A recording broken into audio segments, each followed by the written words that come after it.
What is this one? This is the best game with a load of sand in it. Okay. The enthusiasm. That's the intro, man. I'm not even going to do an intro. I haven't thought of anything. I've just been... Shall I put you last then, Tom? I go whenever. I'm very good on the spot. I will do something.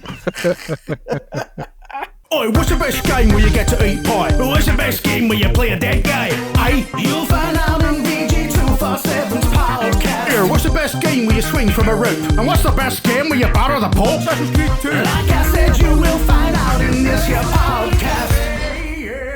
Hello and welcome to VG247's Best Games Ever podcast, where we attempt to find the best game within a weirdly specific category, such as this episode where we want to find the best game with a load of sand in it, inspired, of course, by the release of Dune 2. Is this sponsored by Dune 2? It's not sponsored by Dune 2. Why are we making it about Dune 2 then? Because it's the zeitgeist, Tom. Everyone's talking about Dune 2.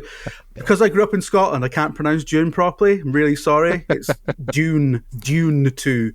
Yeah, I can't. Dune 2 is a film by the guy that did the Blade Runner sequel that was crap. Yeah, and it wasn't. It was not, was it? It was terrible, Tom. It wasn't. It was just tedious horse shit, mince, and but his Dune adaptation, to be fair to him, was slightly less fucking boring. But I just wish there was some color on screen. I saw a letterbox review that said, "Well, how do you pronounce it?" Denis Villeneuve hates dialogue, and that was the review. And I'm like, yeah, that pretty much sums him up, actually. All of his films is just like, oh, look, big thing, and that's it. There's no dialogue. Just guys looking at stuff. Yeah. Did he do Arrival? Is Arrival one of his ones? Is Arrival? Is that one of his films? That's boring. It is. Jeez. It is like a $400 million fucking YouTube reaction video, but they're reacting to like CGI, right? But there's no colour in it. I've not seen the second one. I mean, maybe they'll surprise me and there'll be like a purple tree in it somewhere, right? But like, I watched the first one. I was like, I nearly put the saturation up on the telly because I was like, there's no you'll enjoy like half of in the all my one. Cones are not being used here, right? In the second one, I felt like they intentionally take all the colour away as well, so it's even more monochromatic. And there's no forewarning to that or anything, and it's kind of a bit of a narrative device as well. So you're kind of watching it and you're like, I thought like the film had gone wrong in the cinema, but it works for what it is, I think. So maybe I like how everyone spoiled that ahead of I'm not going to see this film for ages, and this was spoiled for me even before the film was released. It's not a spoiler to say that something happens. It is. It is a spoiler. Like, what's that saying? Something happens is exactly what a spoiler is. I'm not saying what the plot of that means. Also, the book is like 60 years old, so you know. I don't care what the book is. I've not read it. Yeah. Who's read the book here? Who's read the book? It's pretty hard going. Yeah, it's pretty hard going. But I was going to say, out of everyone who works on the site, the only person I would guarantee has read Dune is Dom. I've not read it. My wife's read it. This is sponsored by Dune 2. It's not a very good bit, is it? No. Herbert. No. Yeah, Dirty Herbert. So like I've heard a lot of stuff about the weird directions the book's going. My good friend Graham has had a recent obsession with it, I think, and told me about the chair dogs. Because this is a universe without technology, where without sort of computerized technology. They've got rid of all that because of a war. So now everything is bioengineered. How the fuck you would do that without computers, I don't know. But everything is bioengineered. So, like, they don't have computers. They've got guys who've been bioengineered to be good at maths. They don't have futuristic furniture. They've got dogs that have been engineered to, like, be massage chairs. It's fucking stupid cocaine bollocks and, like, spending billions of dollars adapting it as if we need to see it, like played out. I maintain that the fucking David Lynch version is the best adaptation of that film.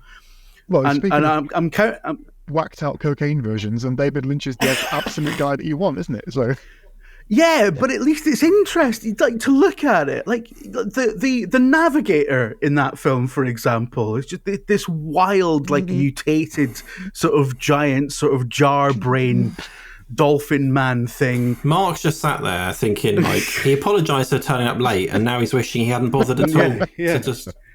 Like, when is this going to start? He's thinking. Mark's like, this is just 3 old people arguing about something I don't care It's about. all right. It's giving me time to remember what I'm actually going to say. So. Right. Okay. On that, let's get on with it because let's not go off on one about David Lynch. Okay. Right. So it's the best game with a load of sand in it, inspired by the release. I saw we've done this already in cinemas now. Dom, because you're never on this podcast, it's a real treat when you actually do get the time to come on it. What have you picked? What's your favourite sandy game? All right. I'm going to set a scene here, right? I'll get to the game, but it's important for the context of it, right? So let me tell you a place called the Oguyensa, a desert far to the west of a land called Ivalis. Right? The naked sun is beating down from a clear blue sky, arid rocks baking in the heat. It's like unspoiled, beautiful, like a lovely afternoon in Bristol. Below, fine sand flows and laps like water. It's so thin, it's basically an ocean. It's gorgeous, undulous waves of sand catching the rays of sun like sea mist. Right? That in the PS2 cutscene on the PlayStation 2, it changed my life. It was great. I looked at that as a cutscene and I was like, God damn, I'm there. And that was all in Final Fantasy 12. So predictably, I'm on this podcast picking a JRPG. Sorry, everyone. But there's a lot of that game is kind of set in a world called Ivalis, which is it's one of the few places in Final Fantasy that occurs throughout a number of games, including Tactics and a couple of spin-offs as well from 12. So not only is it like this place that you get to see like this, and it's all very much inspired by like the Silk Road. So there's a lot of like kind of like Japanese exoticism in it. So it's kind of like a Japanese take on like Indian wilds and things like that, and then that kind of gives way to desert halfway through the game. And this desert, like say, you walk in and it's one of the people with you, Balthier, who is secretly the main character of the game. He's like, oh, look at this. Yeah, it's just a sand sea. It's a rumored place, a place of mystery and strangeness. And the people that live here, which are basically like a mix of the sand people from Star Wars and the Fremen from Dune, are like, get the fuck out my desert. This is my desert. Get out. And so it's this beautiful natural wonder that's like dotted with old oil silos where they try to drill to the sea beneath the sea to get the oil and extract it, and they've had to give up because the local inhabitants are so like defensive and stuff.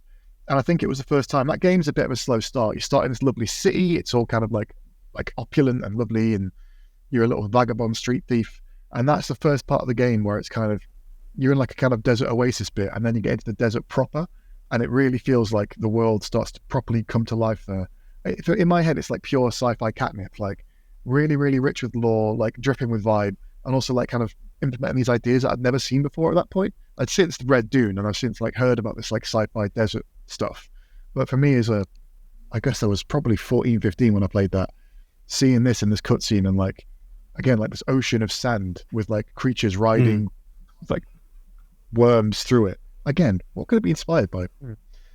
It was just so like hypnotic and beautiful and amazing. And the rest of the rest of that Final Fantasy 12, there's a lot of desert in it, and it's kind of like interspersed with like really misty woods and then like big fantasy crystals and stuff. But that is the thing that really captures me. Whenever I think of Final Fantasy 12, I think of that, and I think of this kind of like savannah. There's also a bit before that, which is like a wetland and a dry land, depending on how many hours of gameplay you've had. So I think it's like, depending on what's happened in the game, you go back to it and it's rained, and depending on if it's rained or if it's sunny, the map is completely different, and there are different things you can find there, different quests you can do.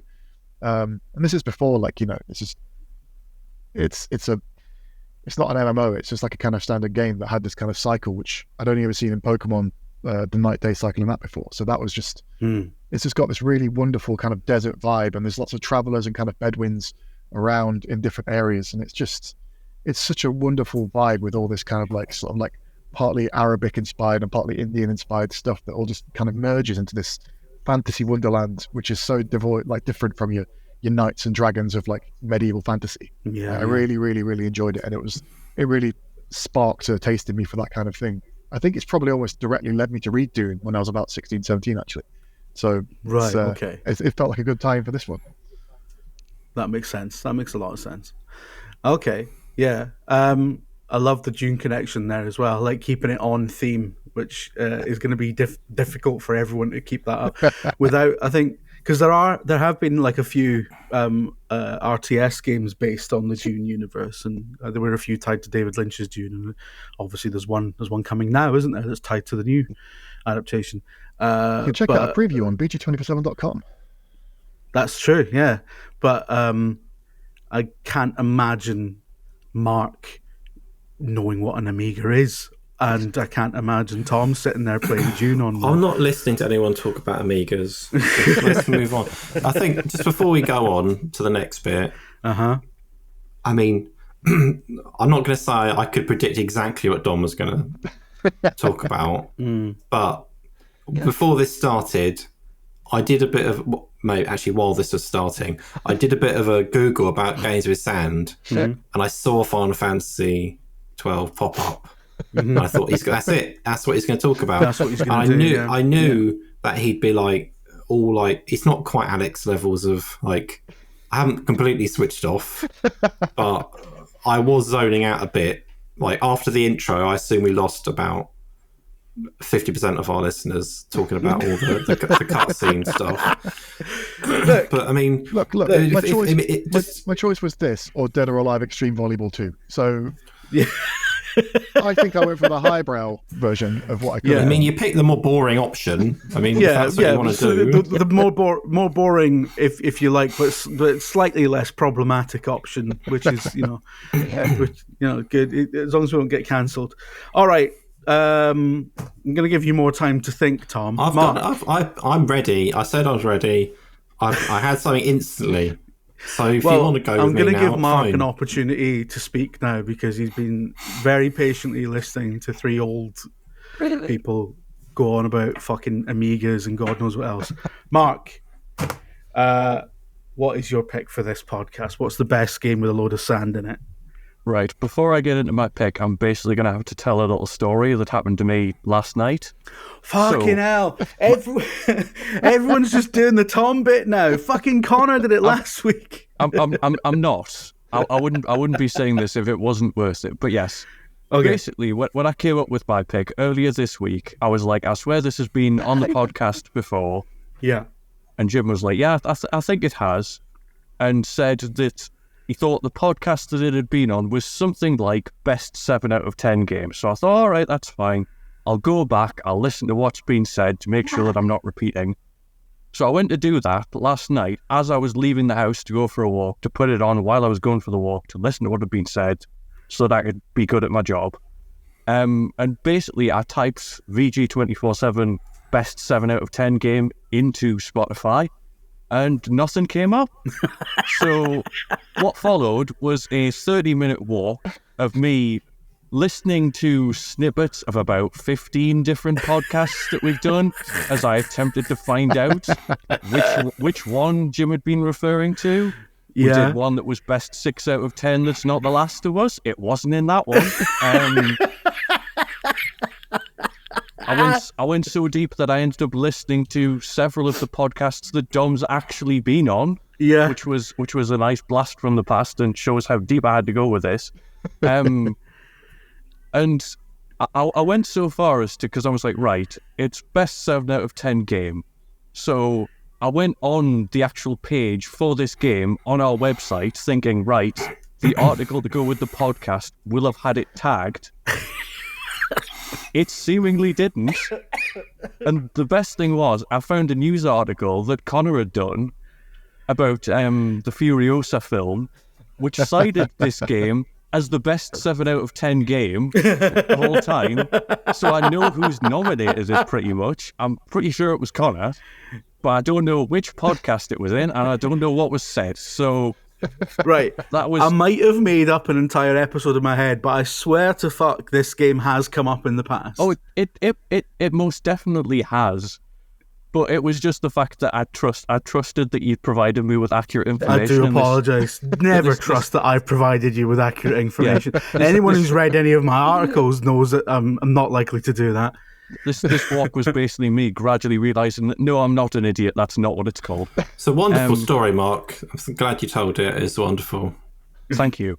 Anyway, now I'll stop annoying you by actually getting into my pick, which is the Mad Max game that they did in 2015.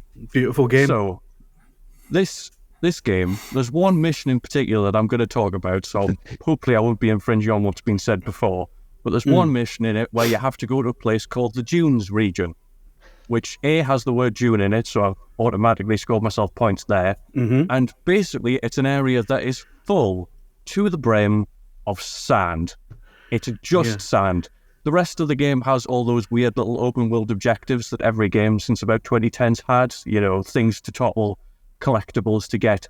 This has none of those. It has about 3 bits of loot in what is a fairly big area that is just sand. And at the centre of it, the thing that you're going to in this mission is a massive airport called the Underdune that's buried under sand.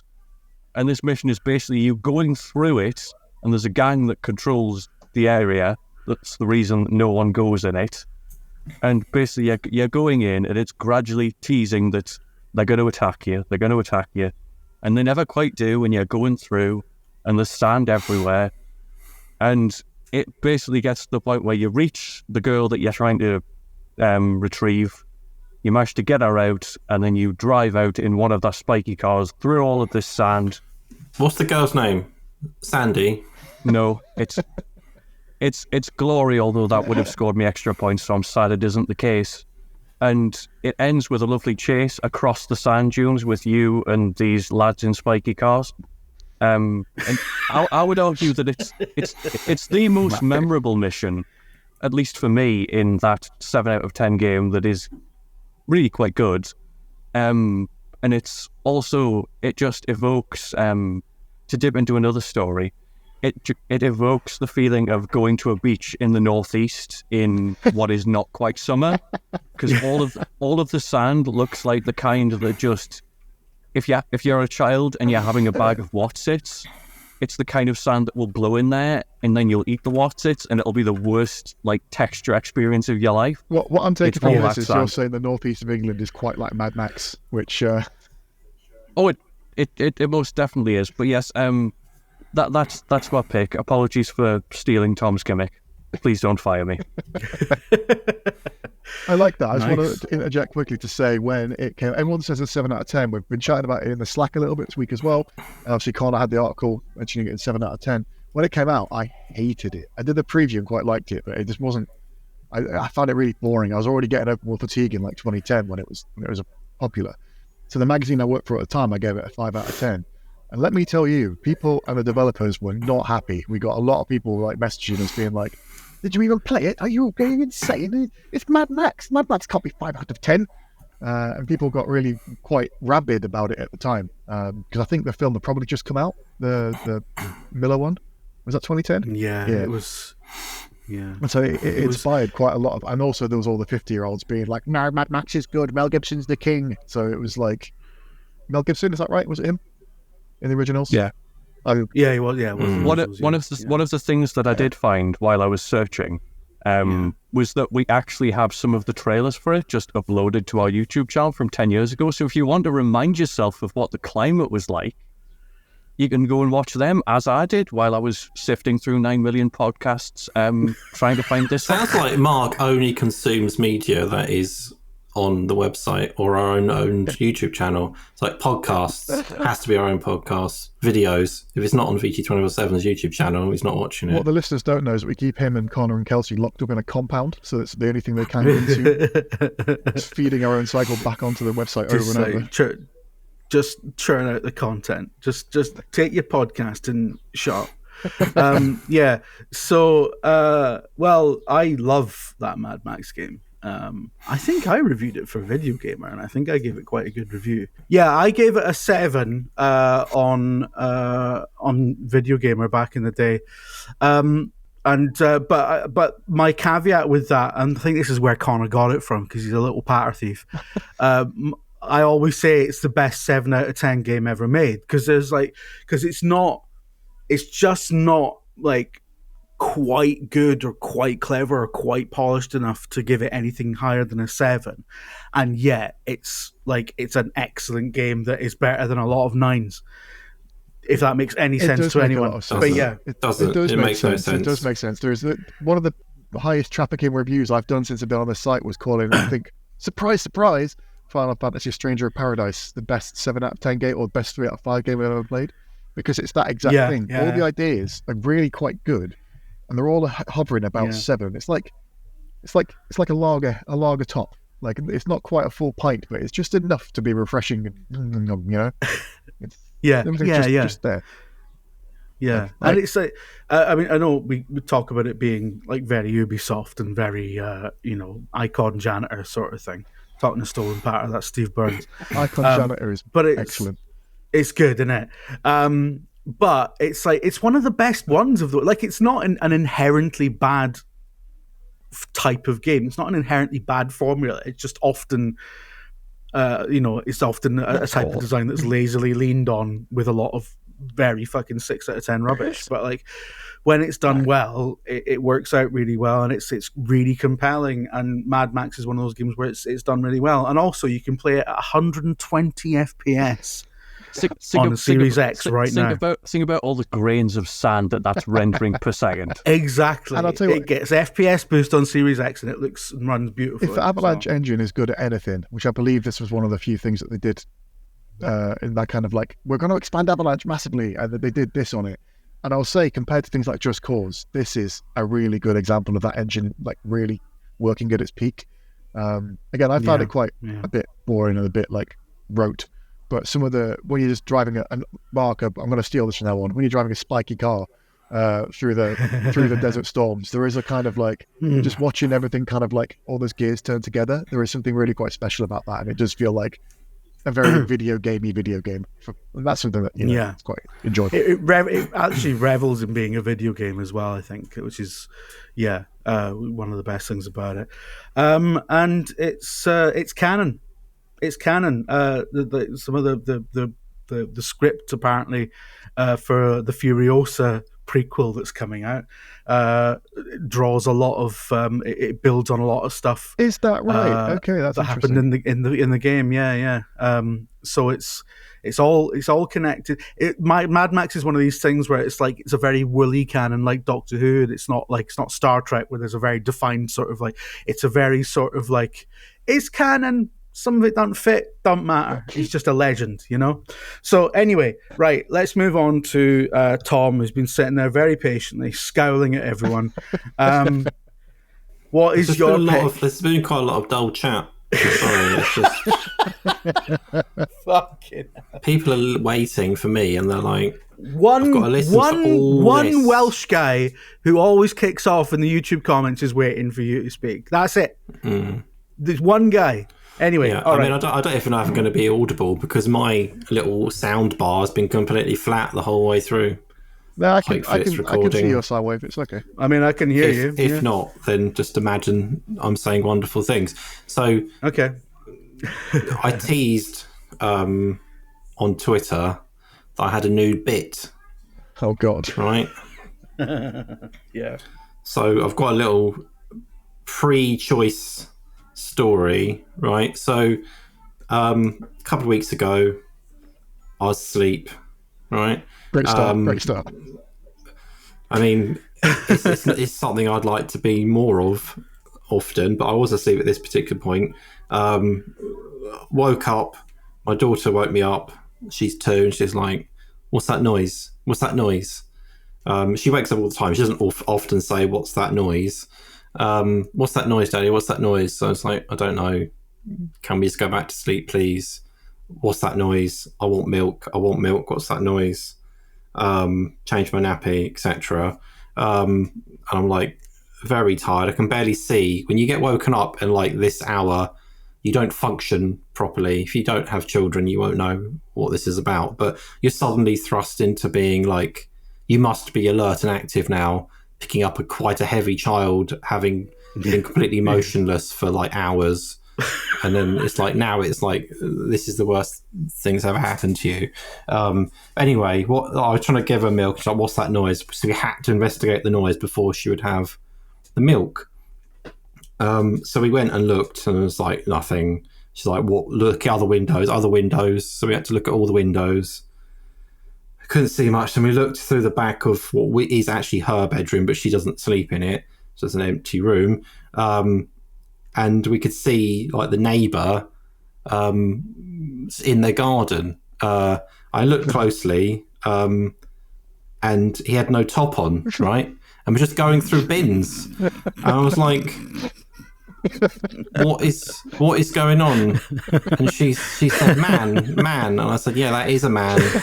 Don't know what he's doing. Let's just ignore him. You've seen the noise. And then we went back and gave her the milk. But anyway, so we haven't spoken about it or anything, but he knew that I saw him, basically. Anyway, so my choice... If this is the first episode people have listened to, that's not... They're going to be like, what? That's a shit story. Why is everyone laughing? All right, okay. Carry on, Right, Tom. so my choice has a bit of a background to it, to be honest. So when I was... I don't know how old, 7 or 8. Yeah. I was an elite level reader at school, way above average, top of the school, even when I was in 8 or 7 or 8. So I had to read books that were not in the school library because I was so advanced.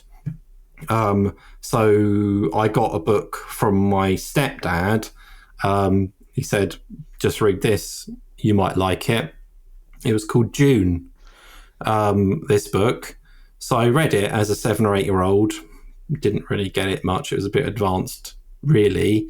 I could read the words, but I mean, the actual what was going on was just a bit over my head. But I remember had lots of sand. So I became quite obsessed with sand in all forms of media.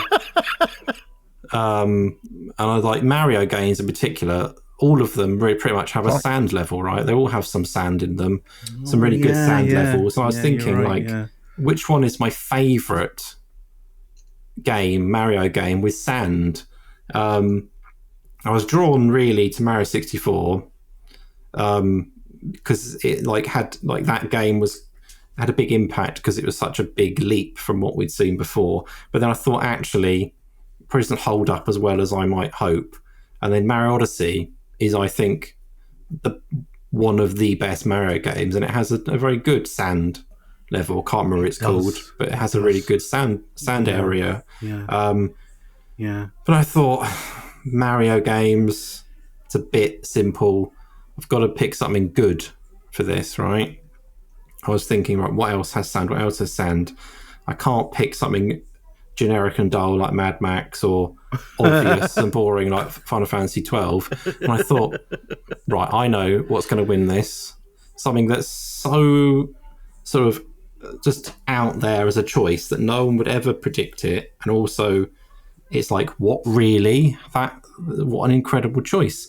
And my choice is Football Manager. Because unknown to lots of people, you can play on sand pitches in Football Manager. Okay. So how does that affect the game?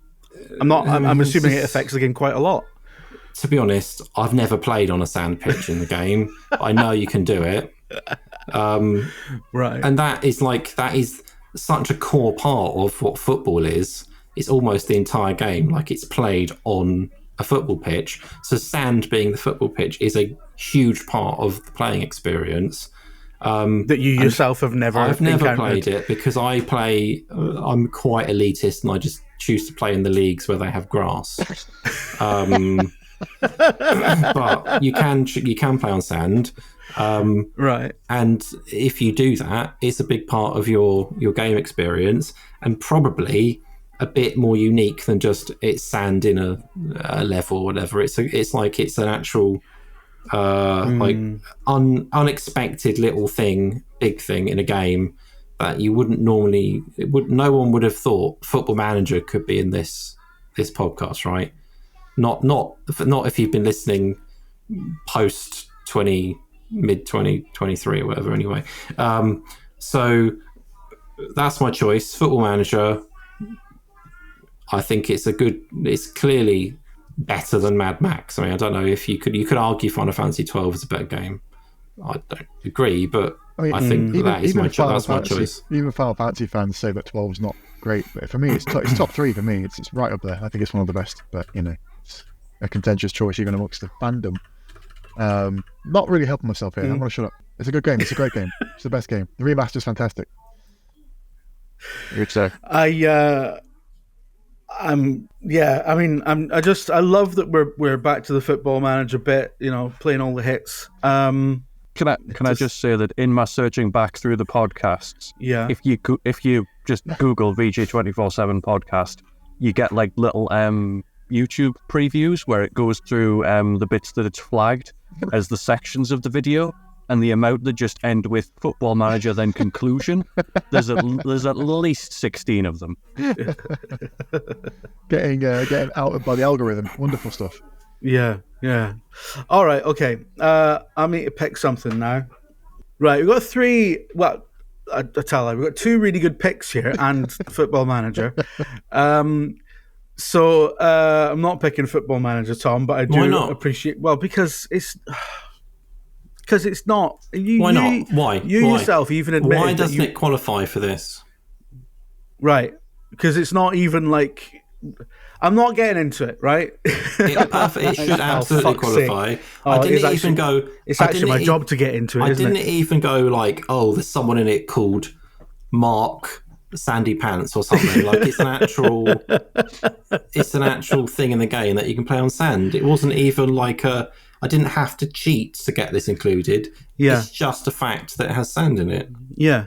It's a fact that it's got sand in it. But Football Manager contains but by association, because it simulates the entirety of football that happens in a year on the planet Earth, right? Of course, it's got grass. It's got We're sand. Not allowed simulators now. It's fine, but it's just like But it's just like the everything Sims game. It's almost every time it's on. Oh, The Sims. Let's give it to The Sims. It's just the everything game, isn't it? You can, as you have demonstrated quite ably on this podcast, you can make an argument for almost every topic, including Football Manager, because Football Manager contains. Move on.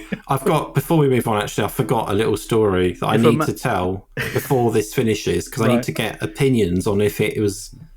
How awkward this situation was, right? So I had a boiler man coming round, to fix he did a service and he came round again to.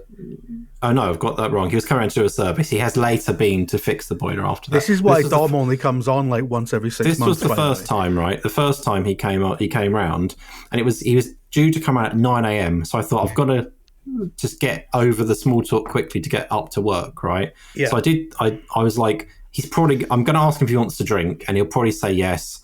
And I just want to preempt all that. So I made him a coffee, right? Before he turned up, I made a coffee. Yeah. Wow. It was ready to go. I didn't have any sugar in it, or milk, but it was ready. I did the bean to cup machine, ready to go. It was a good coffee, right? And then he turned up and I was like, oh, do you want a drink? And he's like, oh yeah, I said, do you want a coffee? He said, yeah, I have a coffee, milk and 1 sugar. So I was like, all right. And I went to the kitchen. It took me about 10 seconds to finish making this coffee. And I took it to him, right? And then I explained, I did that quite quickly. I pre-prepared this coffee because I have to go to work. And I felt quite awkward that I'd over-explained this whole situation about this coffee's arrived so quickly because I've made it already. Is that weird? Is that a weird thing to have done? I mean, I think it's would he just have assumed that you had a coffee machine? Yeah, no, but it was so quick. Literally, I said, like, this is the time scale. So we'll play it out in real time. Hi, would you like a coffee? Yes, please. I'll have a coffee with 1 sugar and milk. Okay. Walk to the kitchen. Milk, sugar. And I took it back to him that quickly. Is that odd? If it was me and I was coming into someone's house and they came to me with a mug that quick and that prepared, I would assume it was drugged. Like, this is like intentionally, like, here you go. Do you know what I mean? I think people I would assume that this was prepared and there's nefarious intent. That's just me. I'm quite paranoid and watch a lot of spy thrillers. Yeah, I never even considered that as a thing that people would think. Yeah, as someone who has a relative that's a plumber that has to go into people's houses, I get the impression that they see so much strange stuff that wouldn't even register. They wouldn't even think, is this poisoned? Because if you've got a job where you go into folks' houses all the time, your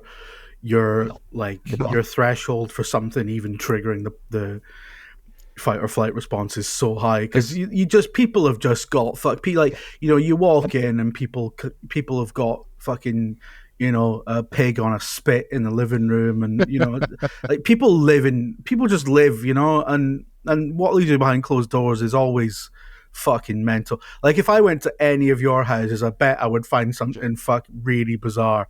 And no. No comment. Yeah. I only wear one sock usually, and that freaks people out. But Is this a gout thing? Is this a gout thing, fellow gout sufferer? No, I've done it since I was a child. I've always my left sock has always just ended up off. And it used to drive my mum mental because she'd find like a sock somewhere that had taken it off. And I think it's a slightly neurodivergent thing where I'm just fucking one sock drinker. But all my kids do it. I will agree here. Same thing. Both my partners will hold pairs of socks up that I've just deposited. They call them sock deposits. So just random like mineral deposits of sock around the house. And Vicky and Ro will be like, "What's this?"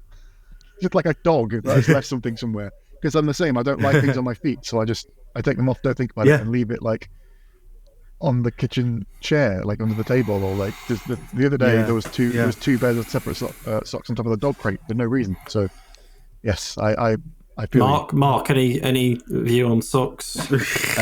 All of mine are packed up in a drawer and neatly labelled.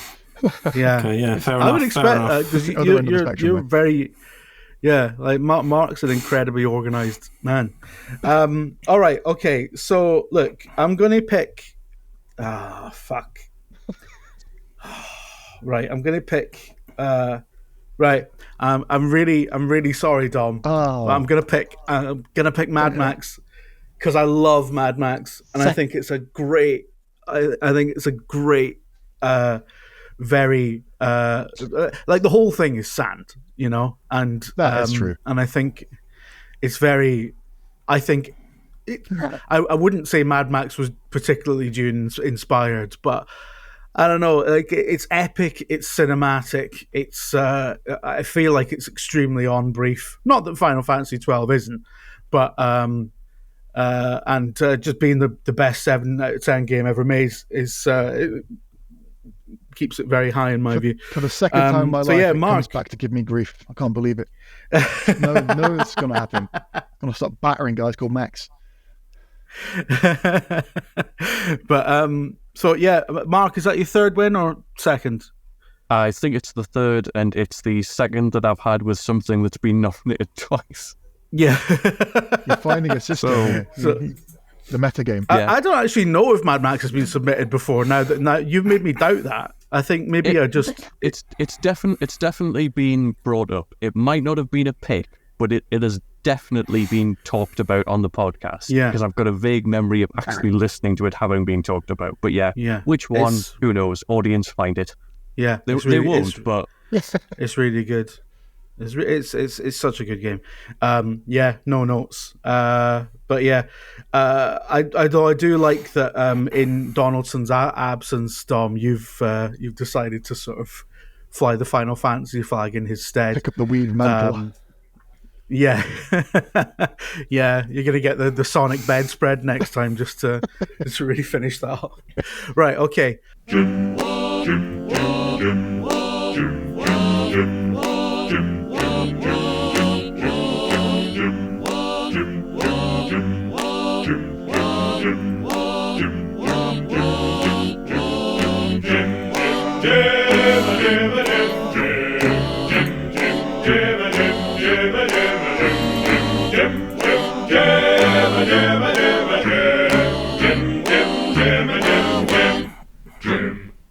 Okay, look, we do a new segment where people find out what I would have picked for the topic, and the panel then decides whether or not I'm eligible to win.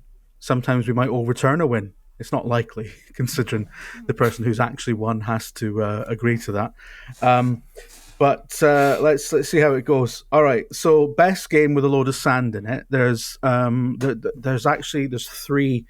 that kept coming to mind, and I'm just going to go through my thought process. Right, Assassin's Creed Origins, right, love it. Set in Egypt. Big surprise. Does a lot of really clever stuff with sand, like mirages, sand dunes. Sand. Why is that funny, Mark? Is it just doing things with sand that sand does? I remember some of the pre-running and stuff maybe being interesting, but like I don't remember it doing weird things with hourglasses and stuff. No, it's like it really plays with like the desolation, the isolation of it. You know, if you're out far away, because quite a lot of Egypt is modeled, simulated. There are parts of the map that are just like devoid of civilization entirely, very, very far away from the population centers. Lazy. But that's where the weird stuff happens, right? And it's like, is the character just delirious? Is this something to do with the ancients? Is this some like animus glitching? There's like weird stuff. Do you mean you can just see sand? No, there's like ghosts and like what's that got to do with weird sand? stuff that happens because it happens in the fucking desert. It happens because of the desolation and the loneliness. Sand ghosts? Yeah. And there's mirages, and there's like there are ghosts like riders that run alongside you. There's weird voices. Literal sand ghosts. And they're there's made also of sand. No, they're not made of sand, but it's not sand. It's but not you only find them sand, in the desert. It's like because it's like I'm trying to talk to you about the desolation and the isolation of the sand dunes. But you said it did clever stuff with sand, and all you're saying that is clever stuff with sand. It plays with the fact. It plays. It's playing with the fact that like the sand sea is a lonely and desolate place, and there are far corners of the map. Rather like with Assassin's Creed 4, where the far corners of the map contain like mad optional boss encounters that are basically impossible to win unless you've grinded your ship right up to the maximum stats. Right in Assassin's Creed Origins, you've got images of gods that turn up and like in Horus masks and stuff, and you end up in having to attack them and things like that. And it's like spoilers. It's like and there's DLC that ties into that as well. And because of the nature of Assassin's Creed being something where something weird happens, and it's like, could this be animus glitching? Could this be something to do with the Isu? Could this just be Bayek's own sort of like mad mental state because he's dehydrated and on his own in an endless horizon of nothing? I think it's but that's not even my pick. I don't even you've fucking made me have to explain myself on that one, right? Assassin's Creed Origins is my pick because it would be too obvious. And then I thought, what about Knights of the Old Republic? You gave the win to freaking Mad Max. Yeah, which is just a whole load of sand. Because it's an incredible game with loads of sand in it. Right, but which also does really clever stuff with the desolation and loneliness, as Mark went into, because there's that entire area that I can verify. Yeah, and there's no just weird animus stuff going on that may be related to sand. Yeah, it is all related to sand. Yeah, exactly. Now, another game that has a load of sand in it, albeit not sort of in totality, Knights of the Old Republic. Infamously, because Tatooine is somehow the center of the Star Wars galaxy, and absolutely nothing that happens in the Star Wars universe can't fucking involve Tatooine at some point. Obviously, in Knights of the Old Republic, you go to Tatooine, and it's a really good level, and you've got the big fucking, you've got the big Jawa sand cruiser in the distance, and it actually sort of has a little bit of that. There's a big load of sand that you have to cross, but not too much, not enough that it's too annoying, but there's enough that you feel like you're on the desert planet. And and I thought is maybe Star Wars games with a Tatooine level fit, but no, because like it's there's nothing inherently sandy about Knights of the Old Republic, is there? In the same way that, like, because there's a level in Kashyyyk, you can't be like, well, it's clearly about trees. They're just in it. You didn't have this go about Dom earlier with Final Fantasy 12, did you? Yeah, but also Dom didn't win. Sandy, but you didn't pick him up on it.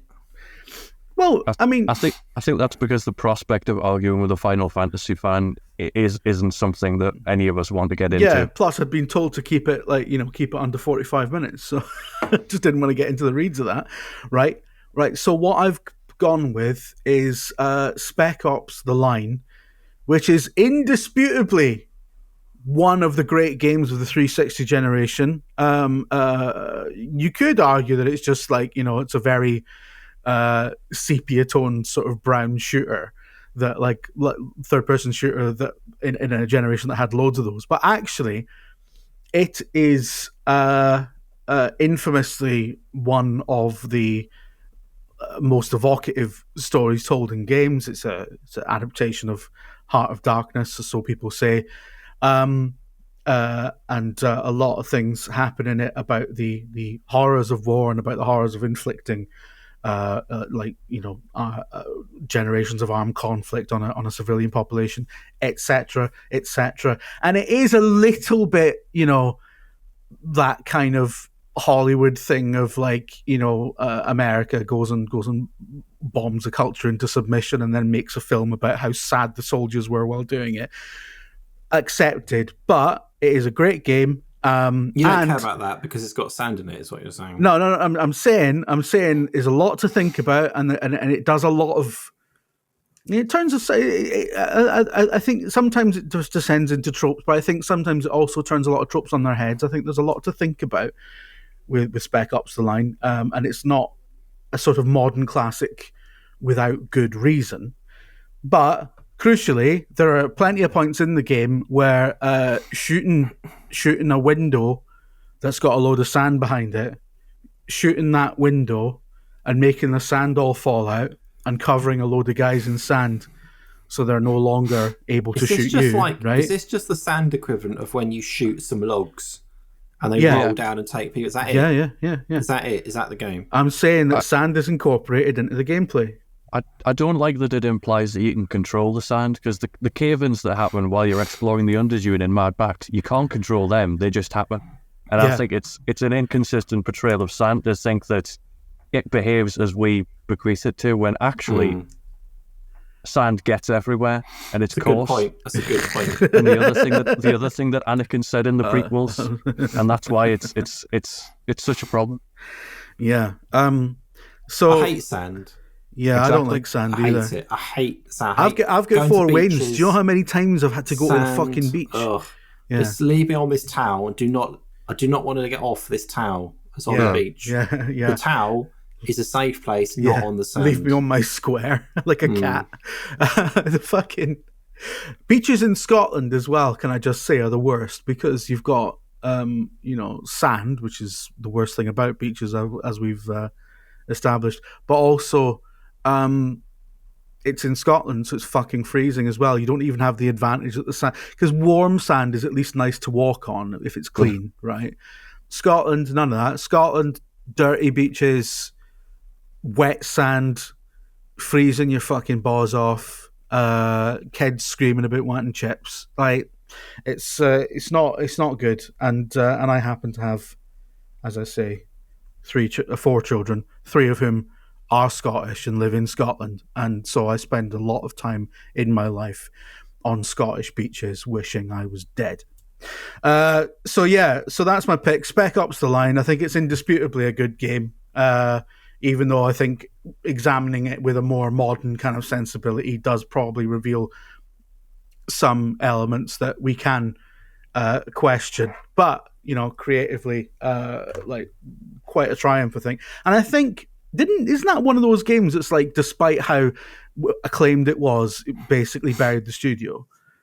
Yeah, it didn't sound very well. No, it was one of those like games journals liked it, but nobody else was fucking arsed. It runs on Xbox Series consoles in backwards compatibility mode, so just FYI, just pointing that out. I think we can't pick this over Mad Max, can we? No. I think it feels like Marcus said, Mad Max feels like it treats sand with the respect it deserves, which isn't much respect. I hate sand, but Spec Ops feels like they've used it as a gimmick. Whereas in Mad Max, it's like sand, it's dangerous, and they've gone with it, whereas you've gone. I mean, it's fairly dangerous in Spec Ops: The Line. It's in a desert. We can't have logs rolling around. Let's just replace it with sand.